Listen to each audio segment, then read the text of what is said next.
Hello, everybody, and welcome to 38 Weeks to Go, your weekly podcast about fantasy football.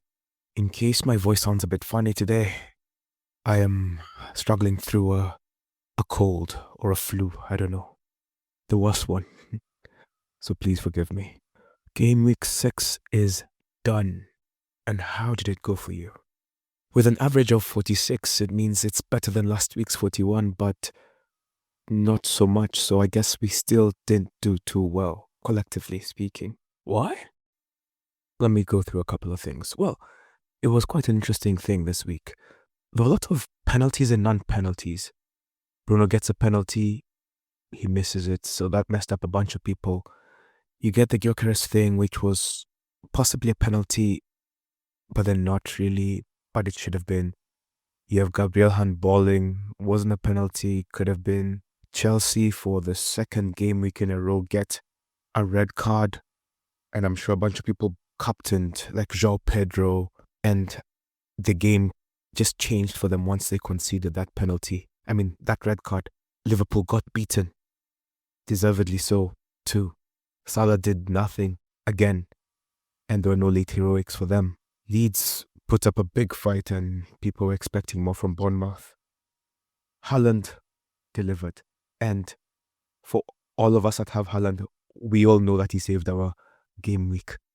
And for those of you who triple captained him, well done. I was skeptical, but clearly I was wrong. People still banking on Nottingham Forest, and their defense got let down. They lost to Sunderland 1-0. People like me expected Wolves to be beaten by Spurs. And it turns out that Spurs needed a last-minute goal to equalize. People thought Aston Villa were done, and then out of nothing, Watkins and Rodgers deliver after we have all removed him from our teams. I expected Everton to beat West Ham, but I made the miscalculation that Nuno Espirito Santo would be the new manager. I didn't know. I made my team banking on Potter being in there, and then what happens? Potter gets sacked in the morning, and then Newcastle, for those of you who have been getting those clean sheets from Newcastle, they lost 2-1 with really only one clean sheet this week, and that was Sunderland, which I'm sure not too many of us had the defenders. Defense really let us down, and unless you had Kelleher who saved the penalty, it was a tough week at the back. And then going forward, it was all about having the right players and captaining or triple captaining Haaland. You know, this week is a bit tough because it's hard to tell which is the most disappointing game of the week. Is it Man United losing 3-1? That's a candidate for sure. Chelsea losing 3-1? Yes, that's a definite candidate for sure. Liverpool losing 2-1? I think that's it. Why? Because before this game, they'd gone 5 wins in a row. A lot of us had or have Liverpool assets, and we were banking on returns, even though it was a bit, we want what we want. Crystal Palace are now unbeaten in 18 games. Maybe we should respect unbeaten runs more than we have. That game in particular was a mess for Liverpool. 2-1, honestly, is a very kind score. If Palace were better at finishing, this game could have been 4-1 or 5-1. And if even just given the chances that they created the better and the clearest chances. Sarr opened the scoring. Chiesa equalized late in the game, just for Nketiah to score in the manner Liverpool have been scoring. Defeating people with the last-minute goals, they were defeated by last-minute goals. I guess that's kind of a poetic justice of sorts. Gay, who continues to be impressive, had an assist. Kamada had the assist as well. And Gravenberch had the assist for Liverpool's goal. The bonus points, Sarr and Gravenberch had 3 bonus points each, and Szoboszlai had 1. Gravenberch is having a quietly good season so far. The highest scoring game of the weekend belongs to Manchester City 5, Burnley 1. This game was so interesting because even though the result is what the result is, on the pitch it didn't look that way. And up until the end, I was really panicking because I was wondering now if Haaland doesn't perform, I'm done. My goose is cooked.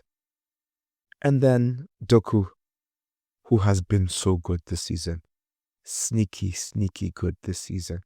He just pops up with 2 assists. Now, the real tragedy of this game was all of you who owned Esteve and started him, because I know a bunch of you have him but knew that Burnley weren't going to keep a clean sheet in this game. So Esteve had 2 own goals. The first one was one which looked like it was going to be Foden who scored, but he was later given credit. And then Anthony, who is also having a great start to the season for Burnley, scored. And then Man City just took over after that. Matheus Nunes scored. Then there was an own goal, and then 2 Haaland goals. Haaland did his job as he does. Matheus Nunes, maybe this is the best game I've seen him play for Manchester City, honestly, especially being in that right back position where he's been a liability. So Doku had 2 assists, Matheus Nunes had 1, and Haaland had 1. No shocker, but Haaland had 3 bonus points, Doku had 2, Matheus Nunes had 1. Honestly, Doku was very impressive. He is turning a corner, and if he continues like this, they will not be missing that amazing Belgium they lost over the summer. The marquee game saw Newcastle take on Arsenal, and this game had controversy. Gabriel could have been sent off, could have given away a penalty. He then pops up with the winner, and it was that kind of game. But Voltemade scored again for Newcastle, and he's looking to be worth at 7.0. Merino scored a really good header off a Rice assist. And Gabriel, like I said, scored with a header from a set piece from Odegaard. This game was very tightly contested. Newcastle took the lead and looked very good for it. Pope was incredible. He made many saves. And this game, I guess it's all about Arsenal. They stuck through it. I thought they were denied a penalty that was clear for me. But then I guess karma has its way, because Newcastle also denied a penalty which looked clear to me. So in the end, I guess what's fair is fair, I guess. Gabriel ended with 3 bonus points. Rice had 2. Tonali and Voltemade had 1 each. When it comes to round points, like I had said earlier, there's only 1 clean sheet. And that belonged to Sunderland's goalkeeper, Roofs. He was incredible. And he had a great quote after the game. He said, "I feel like even if we had gone on for 1 more hour, they wouldn't have scored." And honestly, it did feel that way. Forrest just couldn't get it done. He had 10 points. Kelleher had 8. Martinez, Petrovic, Henderson, and Areola all had 3 bonus points. 3 points. When it comes to defense, Alderete, the Sunderland defender, had 17 points. Gabriel, 13 points. Matheus Nunes, 12 points. Bueno from Wolves, 12 points. Keane, 11 points. So you could see these are defenders who scored. When it comes to midfield, Longstaff had 15 points, Buendia 12, Sarr 11, Doku 10, Rice, Enzo Fernandes, Saka, João Palhinha all had 9. So you can see even the points weren't that high across the midfield. Haaland was a top striker with 16 points, Thiago 13, Welbeck 11, Bowen 9, Watkins and Sesko 8. And Sesko and Watkins opened their goal scoring for the season. The best performer for 4 out of 6 game weeks is a defender, Alderete. Let's look at some stats. Since the start of the 23-24 season, Pedro Porro has assisted more goals than any other defender across the Premier League. He has 18 assists. Mr. Glasner, Crystal Palace coach, is unbeaten in 18 competitive matches with Crystal Palace, the longest active streak of any side in Europe's 5 major leagues. Well done to you, sir. Arsenal scored their 35th and 36th goals from corners in the Premier League since the start of 23-24, which is now 15 more than any other side in this period. Chelsea have 21 and Tottenham have 21 as well.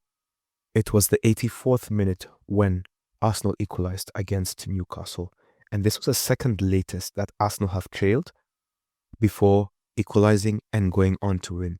The last time they did this was in 2013 when they came back to beat Norwich 3-1, and they scored the goal in the 85th minute.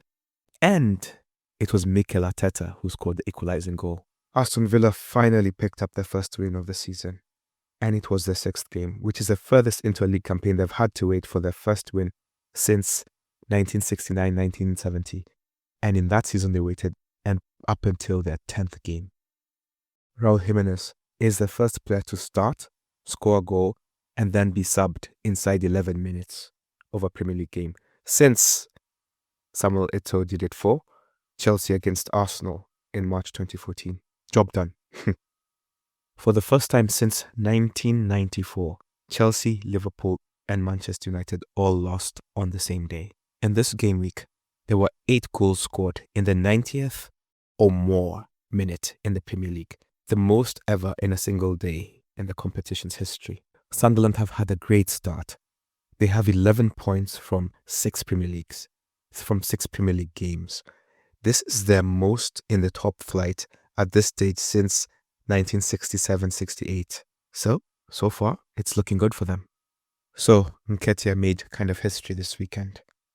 At 96:59, that is the latest goal that Crystal Palace have ever scored, and it is also the latest goal that has cost Liverpool a loss. Maxime Esteve is only the 6th player to ever score 2 own goals in the same Premier League game, and the first since Craig Dawson did it against Everton for Wolves in 2024. The match against Brentford saw Amorim play his 200th match as a top-flight manager. He has lost 3 more of his 33 Premier League games with Manchester United, 17, than he did in 167 games in the Primera Liga. Did you understand that? As in, he's lost 17 games with Manchester United, and he's only lost 14 when he was manager of Sporting. Keller has saved a penalty against Bruno. He has faced 7 penalties. He has saved 4 of them. Well done to you, sir. Igor Thiago is just the 2nd player to score twice in the opening 20 minutes of a Premier League game against Manchester United.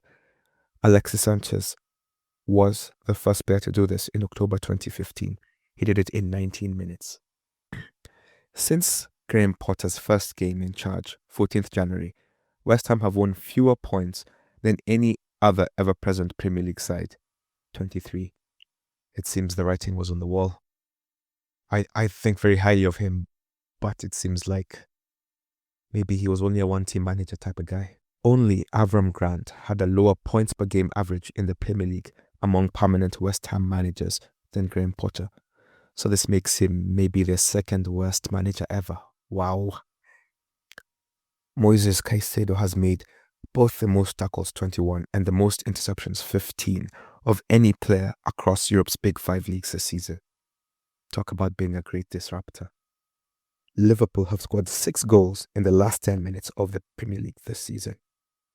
Saka has assisted all of Sunderland's last 3 goals. This is Manchester City's poorest start to a season. Jadon Anthony has scored 4 goals in his last 5 games. Bournemouth are enjoying their best ever start to a season, which is quite impressive considering they lost 4 out of 5 defenders. Well done to you, Andoni Raiola. Well done to you. Haaland has scored 2 or more times in the Premier League high 22% of his games. He has played 103 games so far. After 6 games of the season, this is the 6th best ever start for 3 promoted sides. They have garnered 23 points. And history shows that at this point of the season, when this happens, 2 or possibly 3 of them will stay up. So if this is true, who are your bets for the teams that will go down? The most selected player this weekend was João Pedro. The most captained was Haaland. The most brought-in player this week is Haaland, 565,000. Senesi, 347,000. Gay, 317,000. Semenyo, 304,000. Gabriel, 270,000. I feel like they're just announcing my squad. I have all of these guys. Wow. Most transferred players out. Salah, 340,000. João Pedro, 316,000. Wood, 256,000. Chalobah, 250,000. Cucurella, 216,000. Like I said a little earlier, Alderete is the top performing player of the game week. And for the fourth time out of 6 weeks, our defender is the best and top performer of the game week. The highest points this week belong to Sensei team, who used a triple captain and got 124 points. In goal, they had Donnarumma, who gave them 2. They had Alderete, well done, 17 points. Konate, who was awful for Liverpool, had 3 points. Senesi had 7. Gabriel, 13. Semenyo, 7. Doku, 10. Rice, 9. Merino, 6. João Pedro, 2. Triple captain Haaland, 48 points. Well done. And on the bench, he had Rovs, who had 10 points. Saka, who had 9. So he had a really good game week. In our league, Texas 10's manager of Tenor FC was our highest. Used their triple captain as well, 95 points. Triple captain Haaland, who gave him 48 points. Then had João Pedro, who gave him 2. Sarr from the Liverpool game, who gave him 11. Gakpo, 1. Enzo, 9. Semenyo, 7. Bruno Fernandes, my negative 1. Gay, 7. Pedro Porro, 1. Senesi, 7. Petrovic, 3. And that's how he got 95 points. And on the bench, he had Esteve, who got negative 2. So it was close. Arnold Midunga had 88 points. Stephen Chiari, 88 points as well. Franklin Asiema, 85 points. And rounding up the top 5 is Cyril Mutali, 79 points. When it comes to most transfers made this week, the honor belongs to none other than Don Clinton, who made 15 transfers this game week and got 33 points. Mike Mbogo was number 2, 12 transfers. Guan Kimko, 9. And in fourth and fifth place, you have Aboki Jr., Ramon Polis, Smacha Cham, Aflagani, and Okaka Felix, who all made 4 transfers each. Highest change in team value belongs to Sesquad. Chris Masika has added 0.6 to his team. Well done. With 95 points, Texas 10s has increased his overall rank by 4.5 million positions. In our league, Texas 10s has jumped 65 positions, which makes him the highest riser this week. Our highest team value belongs to Ron Chisaka, whose team is now worth 102.1. That money league is looking interesting. When it comes to not so well stats, Jeffrey Jeremy has seen his team value drop by 0.7. Most decrease in points in ranking overall belongs to Richard Madegwa, who has dropped 2.8 million positions this week. Most points on the bench belongs to Stevie G, who had 24 points on the bench. I thought it was going to be me. Oh shit, I'm number 3. Anyway, so number 1, he had 42 points. And on the bench, he had Alderete, 17 points. Yikes. And then Rodon, who had 7. Number 2 belongs to Alex Mutune, who had 24 as well. And on his bench, since they're tied, he had Alderete as well, which I guess was the only one, because the others are just 2 for Stark, 3 for Anderson, and 2 for Pope. And then you have yours truly. Mukiele 6, Kelleher 8, Gehi 7 for 23 points on the bench. Nabil Assad had 22 points on the bench, and Oti Omondi had 21 points on the bench.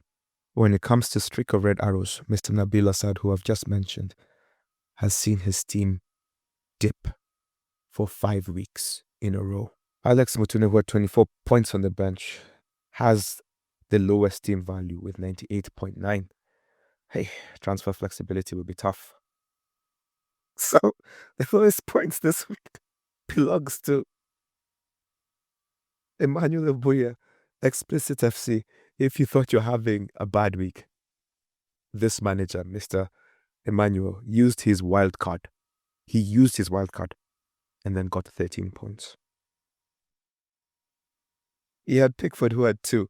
Chalobah, who gave him -3. Calafiori, who gave him 1. Bassi, who gave him 0. Milenkovic-Savic, who gave him 1. Salah, who was his captain, gave him 4. Bruno Fernandes gave him -1. Then he had Reinders, who gave him 2. Jacob Murphy gave him 3. Mbumo gave him 2. João Pedro gave him 2. He used his wild card, people. He used his wild card. 13 points. That is horrible. Horrible. In second, Sachevini, 18 points. Vic Nyadi, former champ, 19 points. Richard Madegwa, 19 points. And in fifth, we have a four-way tie between Commander Amos, Derek Mwangi, Dennis Muti, and Mishuki Shege, who all have 20 points. It wasn't an easy game week. Don't worry, guys. You can still make this up. Richard Madegwa, who dropped the most globally, has also dropped the most in our league. He has dropped 65 places. When it comes to streak of green arrows, Mr. LED, a good friend of the podcast, has seen himself on the rise for the fifth week in a row. Well done for you, sir. You're doing well. Continue. Keep it up. When it comes to the team with the most goal scorers, Stephen Kiarie, manager of Returned after a decade, has seen his team net 7 goals across the board. Well done. That was a great week for you.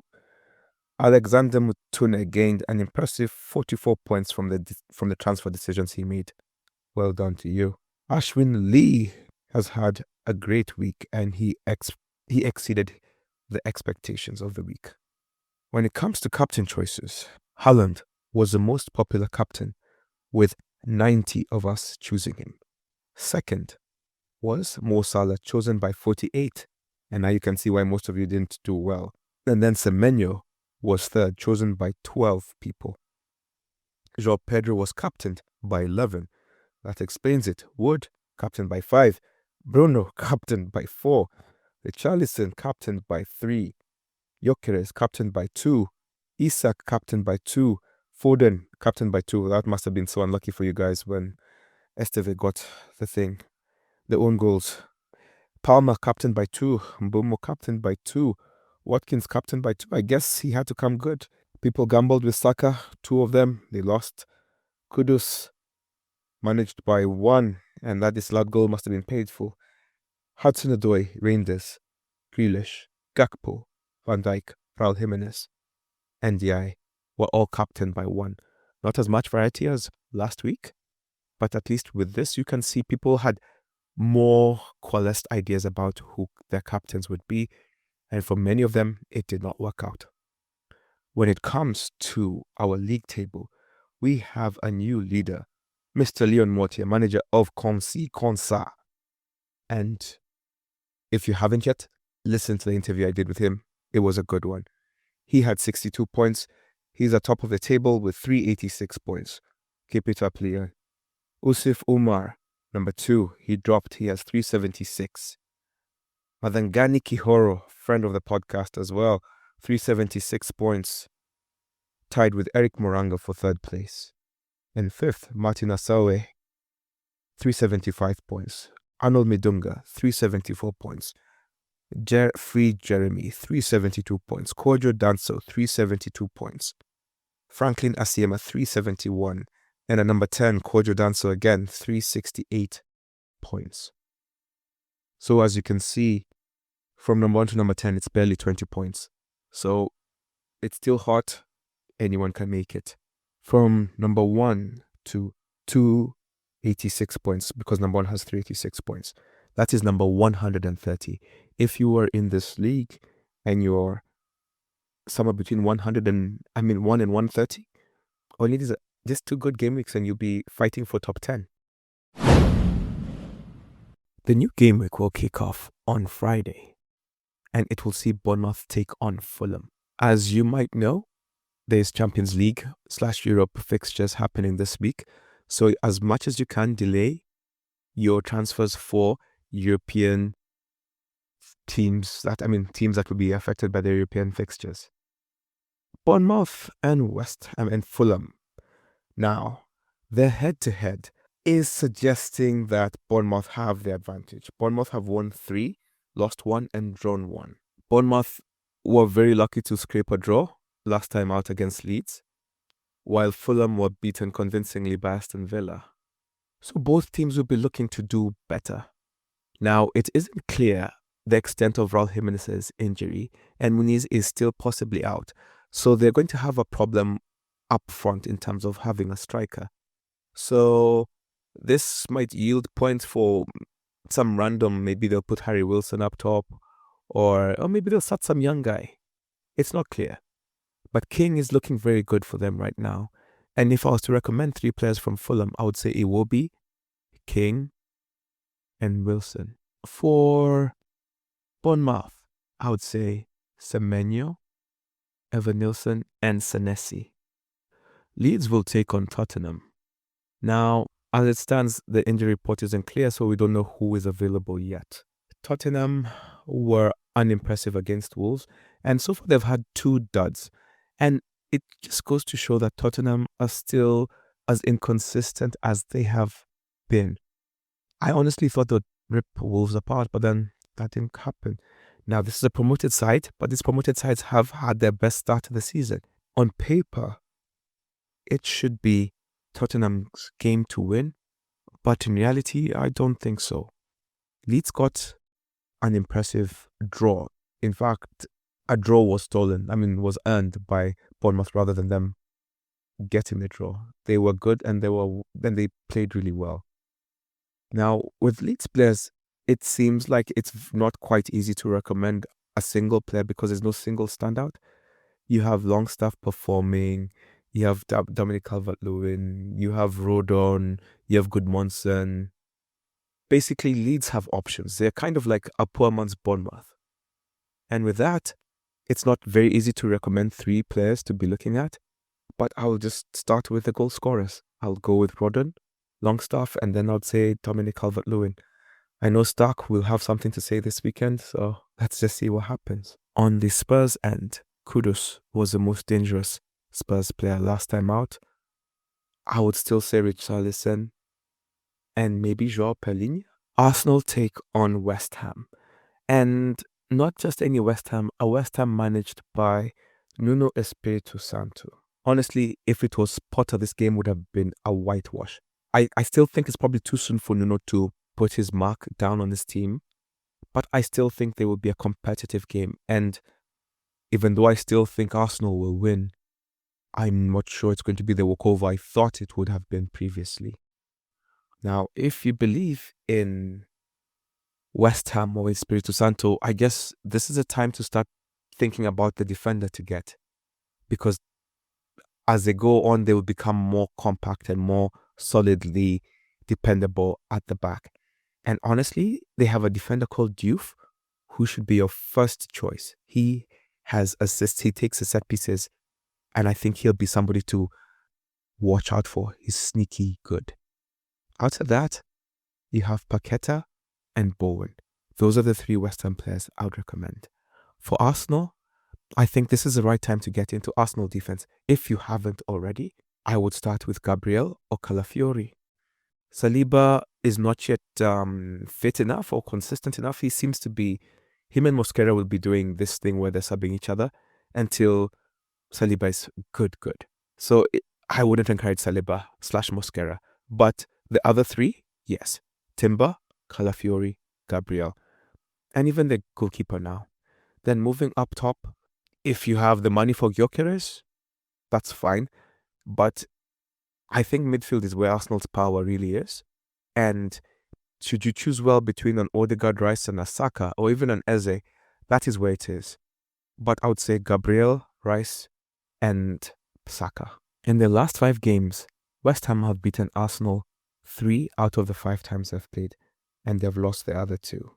After facing such a difficult opponent in Newcastle, I feel like West Ham won't pose the same level of challenge. West Ham got a credible draw against Everton, and now, in my view, with Nuno at the helm, I think this drastically reduces the odds of being relegated. But let's see. Moving on, Manchester United take on Sunderland. Manchester United were beaten handily by Brentford, while Sunderland defeated Nottingham Forest. I honestly think that Sunderland are favoured in this game, even though on paper and through logic, Manchester United should win this game.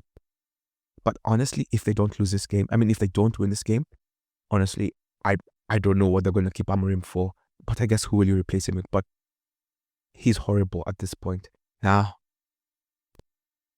if you believe in Sunderland's potential to win this game, Xhaka should be your first choice because he will be the one who will give the assist to whoever scores.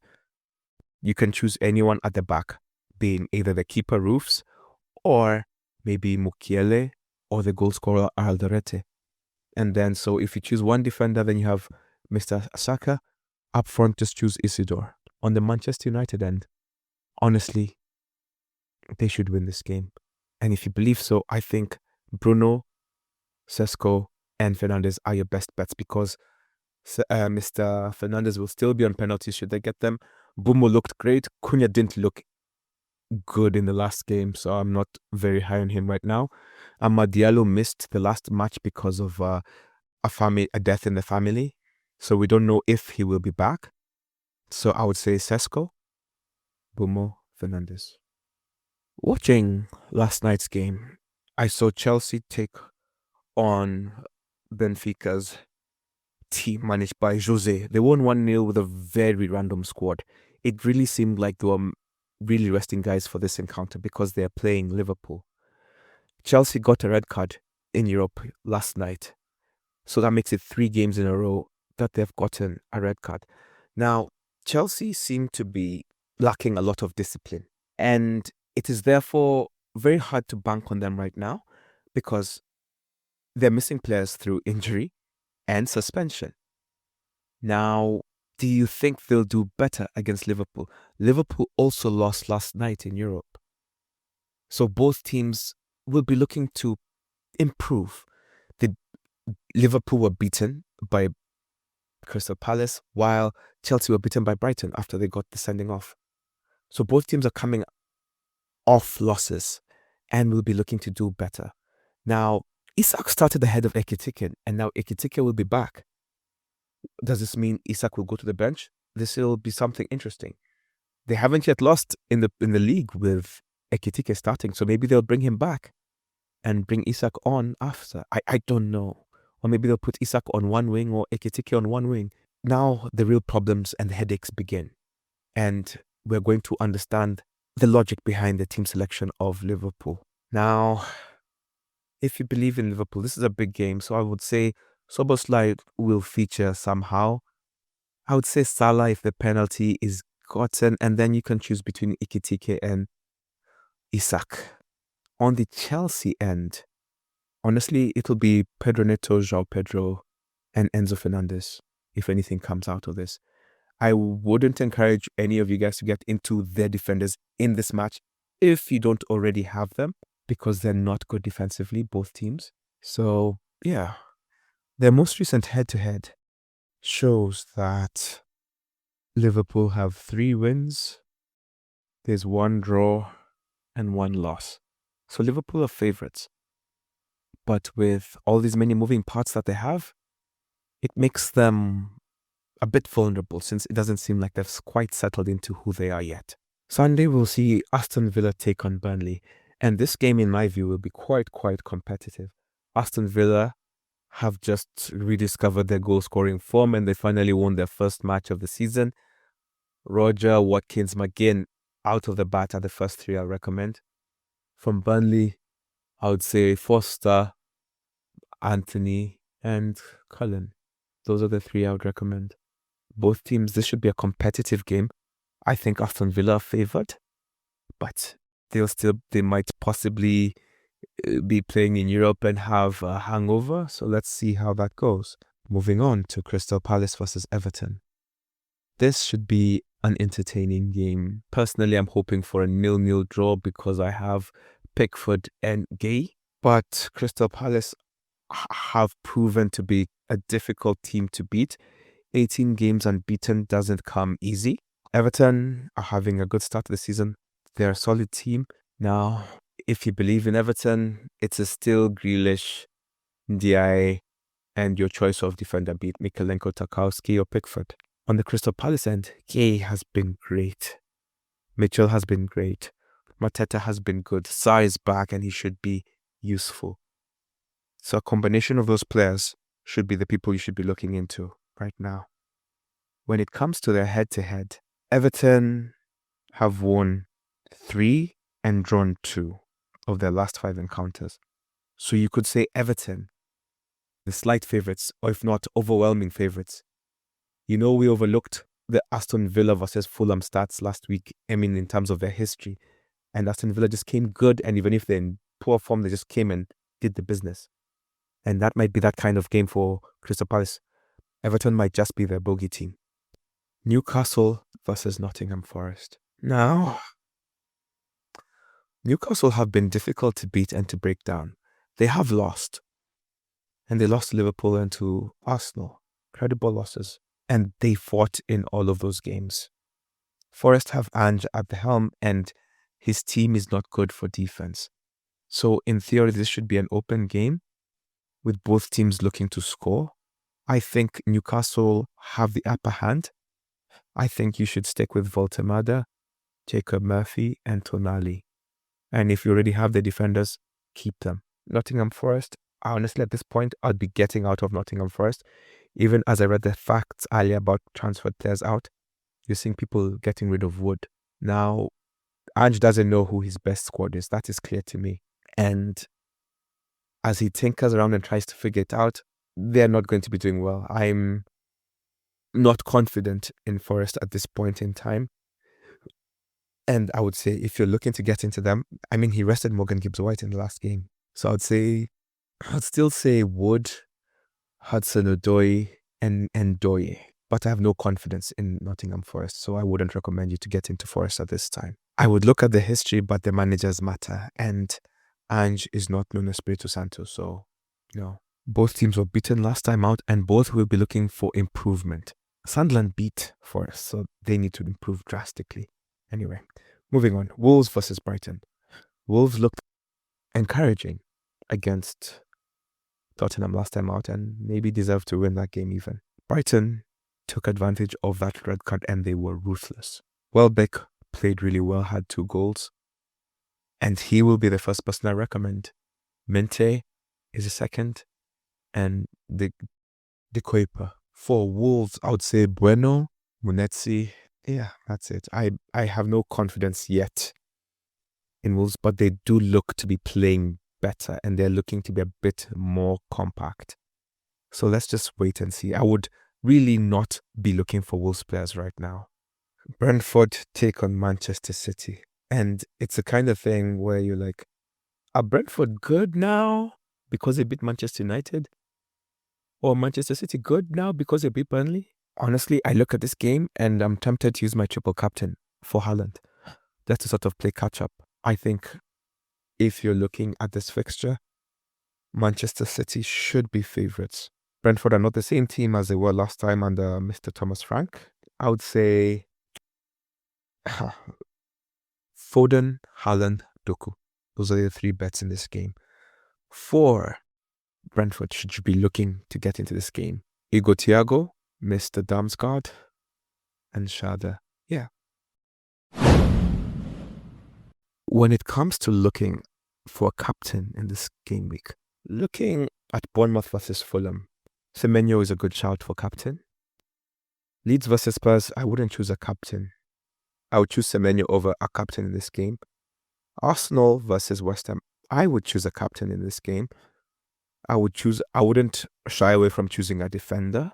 And if you believe it's Saka's time to shine, do it. But I would go for Rice ahead of Saka. Just because Saka hasn't yet showed up yet. When he picks up form, definitely. But he hasn't picked up form.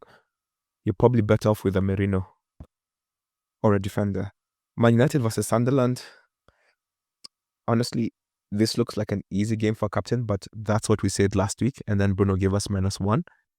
So I would say, well, it's still good to have Manchester United players. I wouldn't captain them. You have Chelsea versus Liverpool. I wouldn't choose a captain in this fixture. Aston Villa versus Burnley. Watkins is back. Rodgers gave something. Burnley, Jadon Anthony. Everton versus Crystal Palace. If Mateta has his shooting boots, this could be a good game for him. Or Sarr. Or Gay, even if you're a bit of a gambler. On the Everton side, it's hard to choose a captain, so I wouldn't encourage one. Newcastle versus Nottingham Forest. Voltemada would be a good captain choice in this one. Wolves versus Brighton. That is a game where Welbeck could be a good captain choice. Brentford versus Manchester City. And honestly, your top captain should come from this match. And it just should be Haaland. And if you're a bit of a Gambler, you could go with Doku as well. So yeah, there you have it. Those are the captain choices I'd recommend.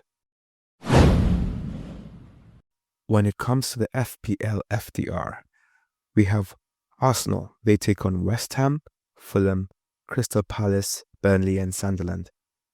Honestly, apart from Crystal Palace, all of these games should be walkovers for them. They should win them comfortably. They've entered a good spell for them. Aston Villa have Burnley, Tottenham, Man City, Liverpool, Bournemouth. I wouldn't get into Aston Villa players because their fixtures are going to get increasingly difficult. Bournemouth have Fulham, Crystal Palace, Forest, Man City, and Aston Villa.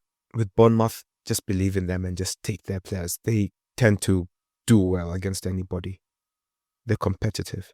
Brentford have Manchester City, West Ham, Liverpool, Crystal Palace, and Newcastle. They have 3 really difficult fixtures and 1 winnable one. Do not get into Brentford. Brighton have Wolves, Newcastle, Man United, Leeds, Crystal Palace. This is a good time to enter into Brighton. Burnley have Aston Villa, Leeds, Wolves, Arsenal, and West Ham. Honestly, at this point, Burnley are punching above their weight, and I believe they're just going to be competitive. So if you can figure out who your player is from the team who can perform, go with it. Chelsea have Liverpool, Forest, Sunderland, Tottenham, and Wolves. 2 out of the 5 fixtures are really difficult for them. And given their red card situation and their indiscipline, these games might be difficult, or rather more difficult than they should be. So with Chelsea, I wouldn't say go all in, just definitely don't go into their defense. But if you can find, if it's your Enzo or if it's your Pedro Neto, just that one person who you think will give you points, do that. Crystal Palace have Everton, Bournemouth, Arsenal, Brentford, and Brighton. They're on an unbeaten run. I think it'll really come under threat against Bournemouth and Arsenal, but I think they'll be safe in the Everton match. I think they'll be competitive. They have been competitive. They have had a great start to the season, and so they should continue to be a team worth having players in. Everton have Crystal Palace, Man City, Tottenham, Sunderland, Fulham. It's a mixed bag of fixtures for them. I can see them getting 10 points, and I could also see them losing all. It's not clear, but I know they'll be tough to break down. So I'll just be hoping for 0-0 draws. Don't get into Everton right now. Wait until they play Tottenham if you don't have Everton players. Fulham have Bournemouth, Arsenal, Newcastle, Wolves, and Everton. 2 of those 5 fixtures are really difficult. 2 are tricky and 1 is easy. Now, they're undergoing an injury crisis at the striking position. So depending on how that is resolved, that will determine how they perform over the next few game weeks. Leeds have Tottenham, Burnley, West Ham, Brighton, and Forest. I think Tottenham will be their toughest game, and I think they should be able to get some more points over here. So if you're able to identify who your Leeds target is, you're in for some returns. Liverpool have Chelsea, Man United, Brentford, Aston Villa, and Manchester City. Honestly, on paper, 2 of these are quite difficult, and 1 is easy, another one is tricky, and Man United is probably easy. So there's opportunity for returns. They are the champions, so this game should be, in theory, they should be favored. Manchester City play Brentford, Everton, Aston Villa, Bournemouth, and then Liverpool. Outside the Liverpool game, they should be favored to beat all of the teams. Only Aston Villa will pose a bit of trickiness. So you definitely get your Doku in if you haven't got him in yet. Manchester United face Sunderland, Liverpool, Brighton, Forest, and Tottenham. Honestly, I think only Sunderland and Forest are the places where they'll get points. So let's see how they look after the Liverpool game. Depending on how that game goes, it will inform my view on how they would handle Brighton and Tottenham. Newcastle have Forest, Brighton, Fulham, West Ham, Brentford. Get into Newcastle. They've got winnable fixtures. Forest have Newcastle, Chelsea, Bournemouth, Man United, and Leeds. Forest I would like to say in shambles right now, and right now I would just stay clear of them until we know who they are. Honestly, I wouldn't be surprised if he gets sacked. I'm sure he was only signed because he's Greek, and by that I mean Ange Postecoglou, and the owner is Marinakis, who's also Greek. Even though I do know that Ange is Australian, but Postecoglou is a Greek name. So Spurs have Leeds, Villa, Everton, Chelsea, Man United. They should win 3 of the 5. Which 3 you decide. If you have the right Spurs player, you'll be fine.